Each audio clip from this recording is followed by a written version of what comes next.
Non Mundial, al final, es mucho más que fútbol. Es un reflejo de su tiempo. Y pocos torneos lo son tanto como España 82. Hoy vamos a sumergirnos en un Mundial de enormes contrastes.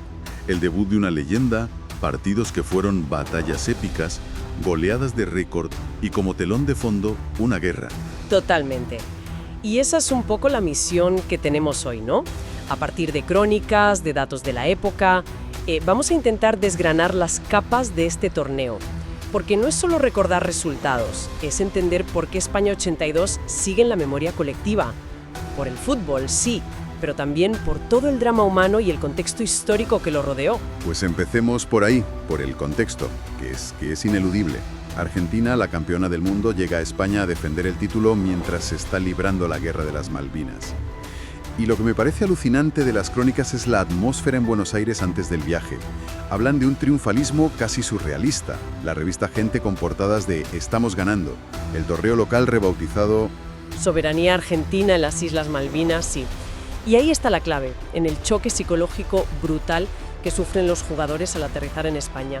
Hay un periodista, Ezequiel Fernández Mores, que lo cuenta de una forma muy vívida.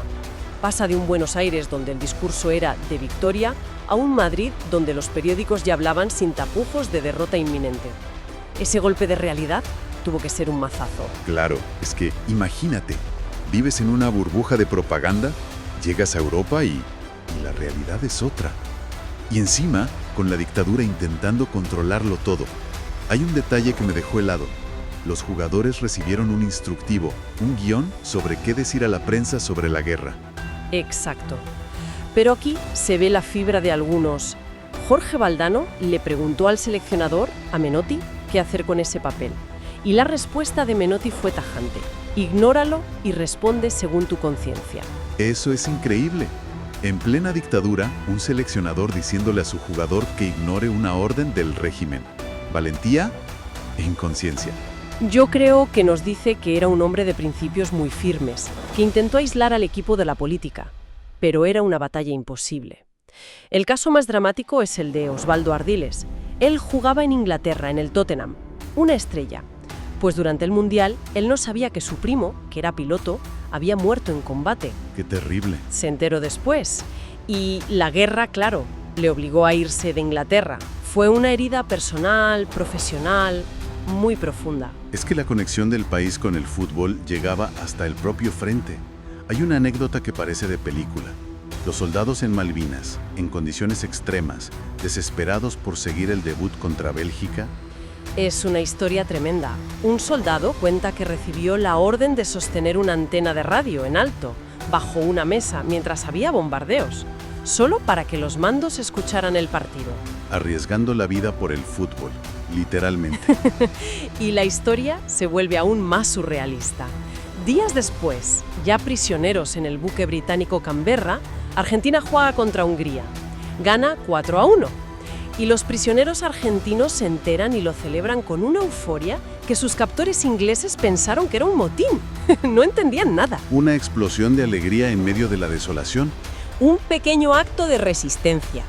Y hablando de contrastes, del drama colectivo de la guerra a la explosión de un talento individual, aunque también lleno de contradicciones. Todas las miradas estaban puestas en un chaval de 21 años, Diego Armando Maradona. Las expectativas eran desmedidas. Venía de ser campeón con Boca jugando a un nivel estratosférico y justo antes del Mundial se anuncia su fichaje por el Barça. El equipo era una mezcla potente. Campeones del 78 como Pasarela, Kempes y los jóvenes como él o Ramón Díaz. Pero su Mundial fue eso, un camino de luces y sombras. Empezó con sombras, desde luego. El debut en el Camp Nou, su futuro estadio, contra Bélgica, y una decepción total. Derrota 1-0. Y de ese partido nos queda esa foto icónica. Maradona con el balón pegado al pie y 6 jugadores belgas esperándole, como una manada. La imagen resume la presión que generaba. Era el enemigo público número 1. Pero se redimió rápido. En el segundo partido, esa victoria contra Hungría marcó 2 goles. Uno de ellos un zurdazo tremendo. Ahí el mundo vio al genio. Sí, pero la frustración volvió enseguida. En la segunda fase, contra Italia, sufrió una de las marcas más asfixiantes que se recuerdan. Claudio Gentile, un defensa que, bueno, de gentil tenía poco. Lo cosió a patadas, literalmente. Argentina perdió 2-1 y Maradona estuvo anulado. Y todo termina, bueno, de una forma que resume esa impotencia. El último partido, contra la Gran Brasil de Zico o Sócrates, Argentina pierde 3-0, eliminada. Y Maradona, a 5 minutos del final, explota. Sentido. Roja directa. Un final tristísimo para su primer mundial. Ahora que lo vemos con perspectiva, ¿esa frustración era solo futbolística o era también un reflejo de toda esa presión del país en guerra? Yo creo que es imposible separarlo. Era la presión de ser el mejor, la dureza de los rivales, la decepción del equipo y, por supuesto, el peso de representar a un país que se desangraba. Años después, él mismo lo recordó con ese humor tan suyo. Dijo: «Me equivoqué, yo le quería pegar a Falcao». Un reconocimiento, con una sonrisa, de que fue pura frustración. De la frustración de un individuo al drama de todo un equipo, y a una epopeya para otro. Tenemos que hablar de Sevilla. La batalla de Sevilla, la semifinal entre Francia y Alemania Federal. Pregúntale a cualquier aficionado que la viera, te dirá que es uno de los mejores partidos de la historia. Las crónicas lo llaman guerra futbolística, épico, áspero, brutal. Y era un choque de estilos total. Por un lado la Francia del Carré Magic, Platini, Jerez, Tigana, un fútbol delicioso. Y por otro, la Alemania de siempre, una máquina de competir. Con Littbarski, Breitner, Rummenigge. Pero el partido se recuerda sobre todo por un momento de una violencia inaudita. La entrada criminal del portero alemán Harald Schumacher sobre Patrick Battiston. Es que la escena incluso hoy es escalofriante. ¿Cómo fue exactamente? Battiston corre a por un balón largo, lo toca para superar al portero y Schumacher, en vez de ir al balón, sale disparado y lo arrolla con la cadera en la cara, a toda velocidad.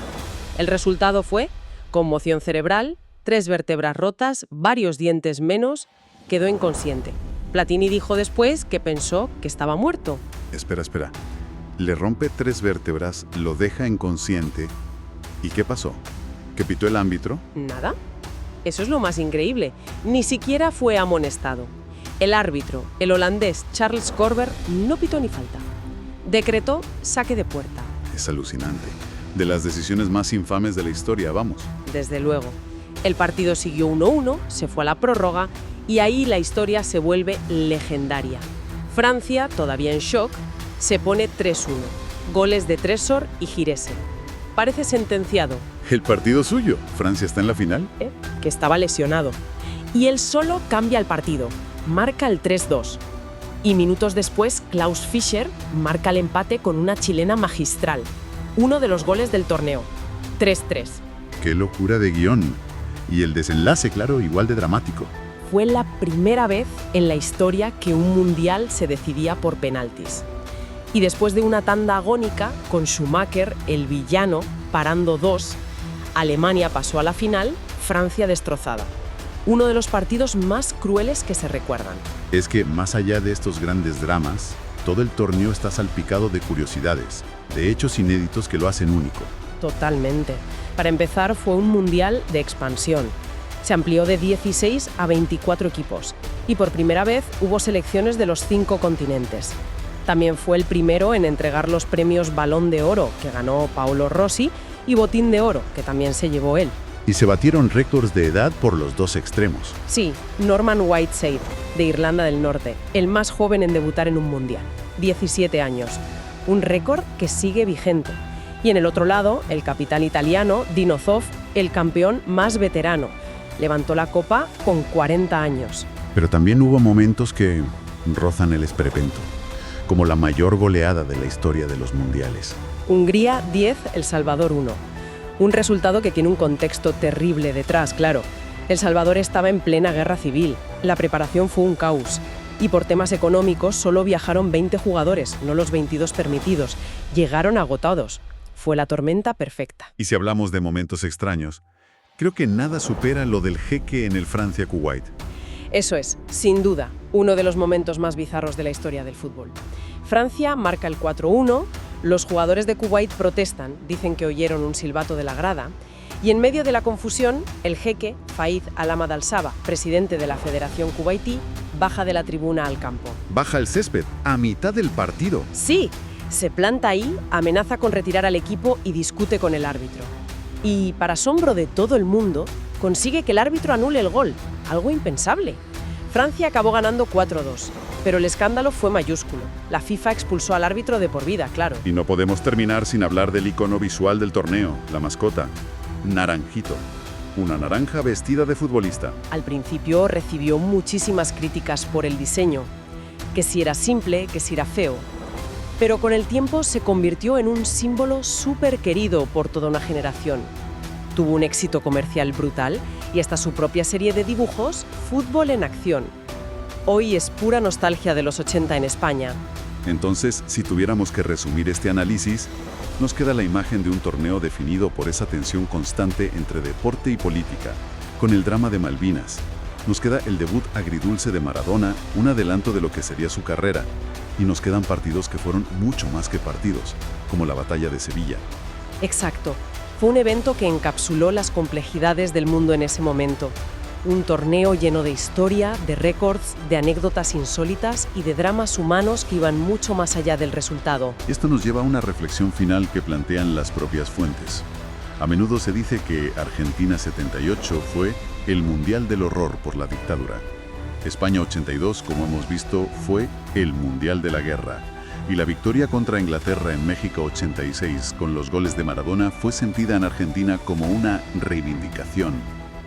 Lo que nos deja una pregunta final para pensar. ¿Puede un evento deportivo, por muy épico que sea, ofrecer una verdadera vindicación por una tragedia nacional como es una guerra? ¿O es, en realidad, una poderosa, pero al final temporal ilusión de justicia?